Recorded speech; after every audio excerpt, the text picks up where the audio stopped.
What happened on CNN last night left Tucker Carlson completely speechless and might just end his career forever. Congresswoman Jasmine Crockett walked onto that debate stage with evidence that nobody knew existed. Racist text messages that Tucker thought were buried forever. What she revealed in the next 30 seconds didn't just shock the audience. It sent Tucker into a complete meltdown. That's now breaking the internet. The moment Jasmine pulled out her phone and started reading those texts word for word, Tucker's face went from confident to pure panic. You could see him desperately trying to cut her off. But it was too late. The truth was out and millions of viewers watched as one of the most powerful voices in conservative media got absolutely destroyed by a fearless black congresswoman who came prepared for war. Before we dive into this explosive confrontation that everyone's talking about, hit that like button and subscribe so you never miss these incredible political moments. Trust me, you're going to want to see every second of how Jasmine Crockett just changed the game forever. To understand why this confrontation was so devastating, you need to know exactly who these two powerhouses are and why this battle was inevitable. Tucker Carlson, the man who built an empire on Fox News before his dramatic firing, the voice that shaped conservative thinking for millions of Americans. At 54 years old, he's worth over $30 million. Lives in a massive estate in Maine and has spent decades positioning himself as an offender of real Americans against the liberal elite. His show was the most watched program in cable news for years, drawing over 3 million viewers nightly who hung on his every word. But behind that carefully crafted image of the everyman populist, there's been whispers for years about his true beliefs, about private conversations that would shock even his most loyal fans. Tucker grew up in privilege. His father was a journalist and ambassador. His stepmother was an heiress to the Swanson frozen food fortune. He attended elite boarding schools and lived a life of luxury while building a career claiming to represent working-class Americans. This contradiction had always bothered his critics, but few have been able to effectively challenge his carefully constructed persona. His media empire extended beyond just television. Tucker had built a multimedia brand including podcasts, books, speaking engagements, and a loyal social media following of millions. He was more than just a TV host. He was a movement leader, someone who could single-handedly drive news cycles and shape Republican talking points. His influence reached into the highest levels of government, with former President Trump regularly calling him for advice and current Republican leaders still seeking his endorsement. Then there's Jasmine Crockett, the 43-year-old congresswoman from Texas who's become the rising star of progressive politics. A former civil rights attorney who grew up in St. Louis. She's been making waves since day one with her fearless questioning during committee hearings and her refusal to back down from anyone no matter how powerful they think they are. She's a type of politician who does her homework, who comes prepared with receipts, and who's not intimidated by big names or bigger egos. But Jasmine's background runs much deeper than most people realize. She didn't grow up with political connections or family wealth. Her mother was a teacher. Her father worked in construction. She put herself through law school, working multiple jobs, and spent years as a public defender representing clients who couldn't afford private attorneys. She knows what it's like to fight powerful systems with limited resources. And that experience shaped her approach to politics. Her rise to Congress was meteoric but hard-earned. She defeated several well-funded opponents in her primary by building a grassroots coalition of young voters, minorities, and working-class families who felt abandoned by traditional politicians.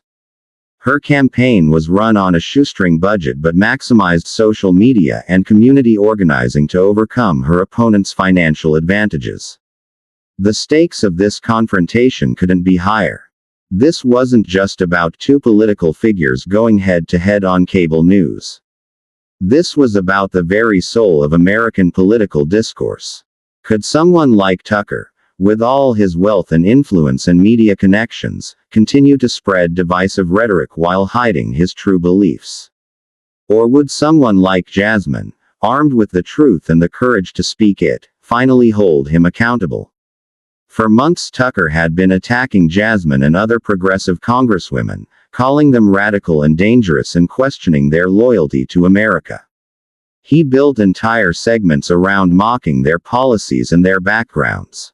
But Jasmine had been quietly building a case, gathering evidence, waiting for the perfect moment to strike back. That moment came last night on CNN's primetime debate special, and what happened next will go down in political history. The debate started normally enough. CNN's Anderson Cooper introduced both guests, explaining they were there to discuss the ongoing tensions in Congress over immigration policy. Tucker came out swinging immediately, doing what he does best, attacking progressive politicians with carefully crafted sound bites designed to go viral. Anderson, what we're seeing from Congresswoman Crockett and her radical squad is nothing short of an attack on American values, Tucker began. That familiar smirk spreading across his face.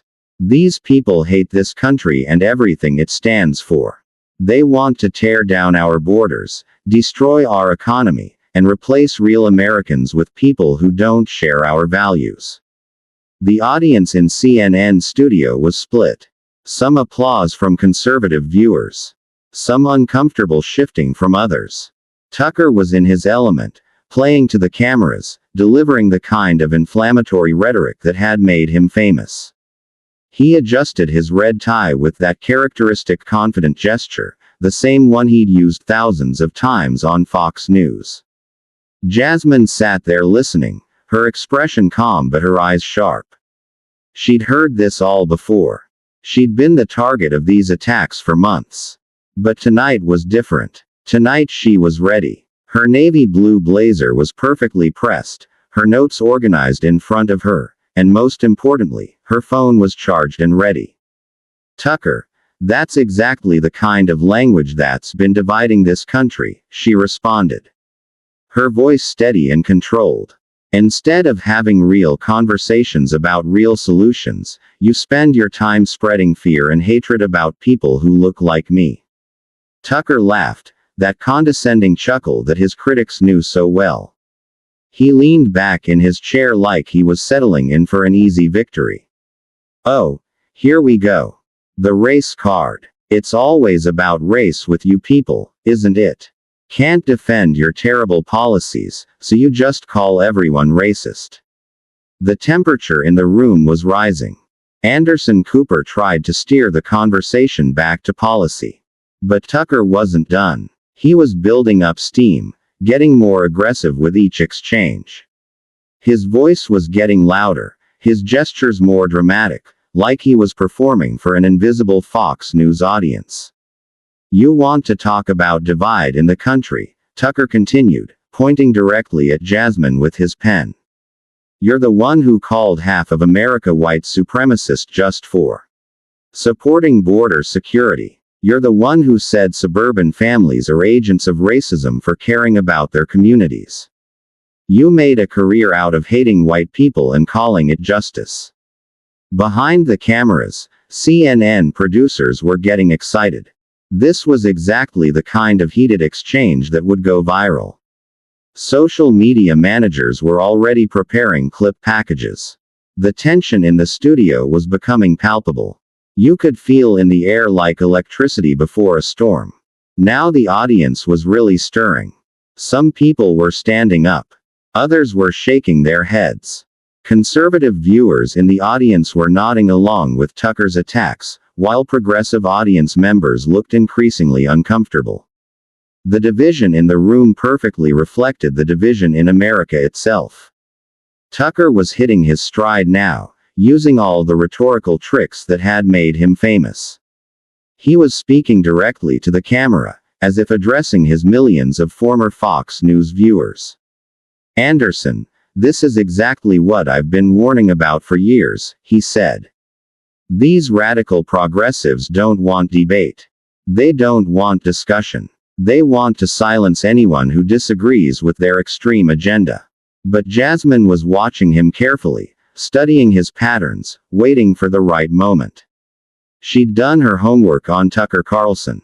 She knew his techniques, his weaknesses, his blind spots. Most importantly, she knew about his arrogance, his absolute confidence that he could demolish any opponent with his media training and quick wit. "Tucker," she said, her voice cutting through his monologue. "You keep talking about these people and you people. Why don't you just say what you really mean?" Tucker's eyes flashed with annoyance. He hated being interrupted, especially by someone he clearly viewed as beneath him. "I mean exactly what I said. Radical progressives who want to destroy America." "No," Jasmine pressed, leaning forward slightly. "You mean black people. You mean immigrants. You mean anyone who doesn't look like you or think like you. Why don't you have the courage to say what you really think?" The room was getting more tense by the second. Tucker's face was starting to redden, and his famous smirk was becoming more forced. He clearly hadn't expected this level of pushback from someone he'd probably dismissed as just another progressive politician. "You want to talk about courage," Tucker shot back, his voice rising. "Let's talk about the courage to admit that your policies have failed. Let's talk about the courage to acknowledge that your social justice agenda is destroying cities, destroying families, destroying everything that made America great." Jasmine leaned forward, her voice getting stronger. "Tucker, you want to talk about what I've said. Let's talk about what you've said. Not just on camera, where you try to sound reasonable, but in private. Let's talk about your real thoughts about people like me." That's when something shifted in Tucker's expression. For just a fraction of a second, the confident mask slipped. His eyes darted slightly, like someone who just heard a sound they weren't expecting. "I don't know what you're talking about." "Oh, I think you do," Jasmine said, reaching into her jacket pocket with deliberate slowness. The movement was calculated, theatrical. She wanted everyone in that room to see what was coming next. "I think you know exactly what I'm talking about." The camera zoomed in on her hand as she pulled out her phone. The device looked innocent enough, but Tucker's reaction was immediate and unmistakable. His eyes went wide. His breathing became shallow. And for the first time in the entire debate, he looked genuinely worried. The arrogant smirk was completely gone now, replaced by something approaching fear. Anderson Cooper, veteran journalist that he was, immediately sensed a dramatic shift in the room's energy. "Congresswoman, what are you doing?" he asked, his voice carrying both curiosity and concern. "I'm about to show America who Tucker Carlson really is," Jasmine replied, her voice now carrying the full authority of someone who knew she held all cards. "I'm about to read some text messages that Tucker sent to a friend of mine. Messages where he shows his true feelings about black Americans, about immigrants, about anyone who doesn't look like him." Tucker's face was turning red now, but not from anger, from panic. He started shaking his head frantically, his hands gesturing wildly. "This is ridiculous, Anderson. You can't let her do this. This is a setup. These are probably fake. This is completely inappropriate for a news program." But Jasmine was already reading from her phone. Her voice clear and strong as she delivered the first devastating blow. Text message from Tucker Carlson sent 3 months ago. "These people are destroying everything we built. They're not Americans. They're invaders, and someone needs to stop them before they ruin this country completely." The studio erupted like a bomb had gone off. People were gasping, shouting, standing up. Some audience members looked shocked. Others looked angry. Still others looked vindicated, like they'd been waiting years for this moment.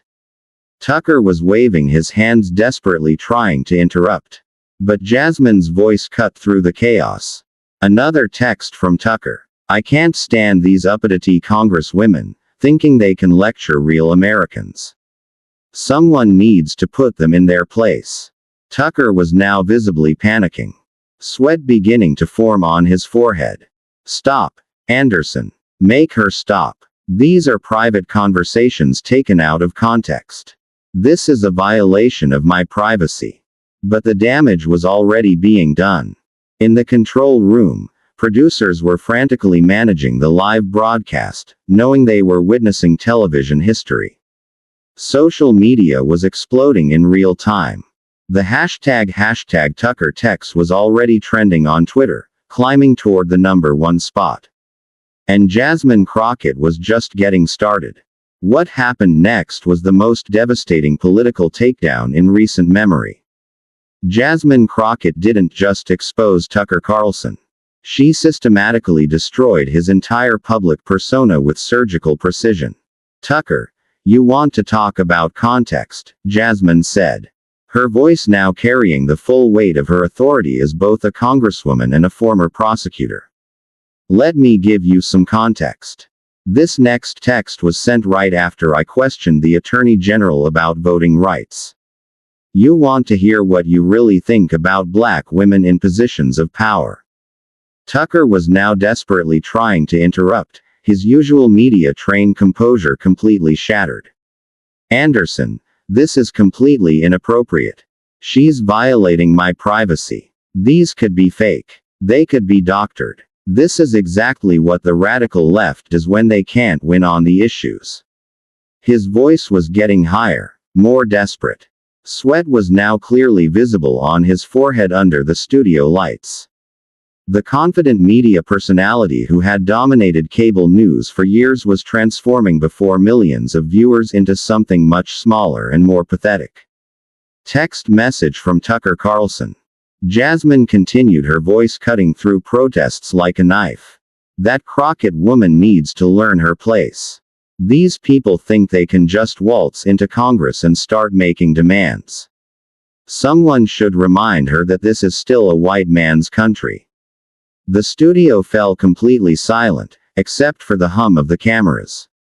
Even the camera operators stopped moving. The weight of those words hung in the air like a bomb that had just exploded.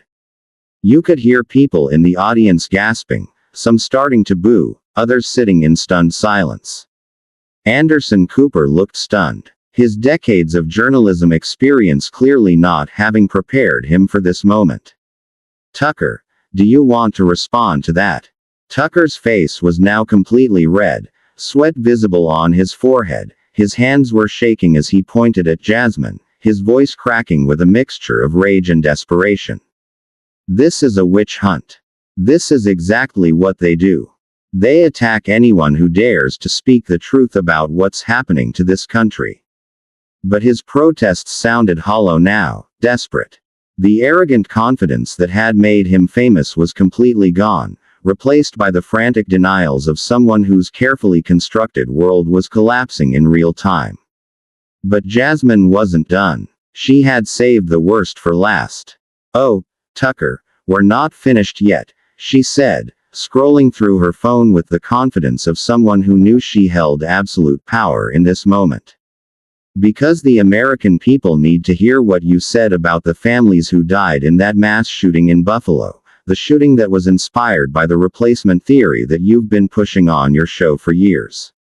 Tucker's eyes went wide with genuine fear. Don't you dare. Text message from Tucker Carlson sent 2 days after the Buffalo shooting. Jasmine read, her voice now filled with righteous anger. At least someone had the courage to do something about the invasion.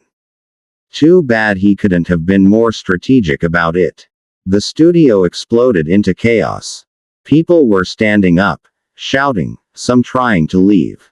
Tucker was on his feet now, pointing at Jasmine, his voice cracking with rage and desperation. That's enough. That's a complete fabrication. Anderson, she's making this up. This is character assassination. But everyone could see the truth written all over his face. The way his hands were shaking, the way his voice was breaking, the way he couldn't look directly at the camera anymore. This wasn't a behavior of an innocent man being falsely accused. This was a behavior of someone whose deepest, darkest secrets had just been exposed to the world. Jasmine stood up slowly, her phone still in her hand, her voice now carrying the full moral authority of someone who had just delivered justice. Tucker, for years you've hidden behind your television show, spreading hatred and division while pretending to be some kind of patriot. You've attacked people like me, questioned our loyalty, called us dangerous, all while harboring beliefs that would make a Klan member proud. Tucker was now backing away from the table, his voice barely above a whisper. This isn't over. This isn't how this ends.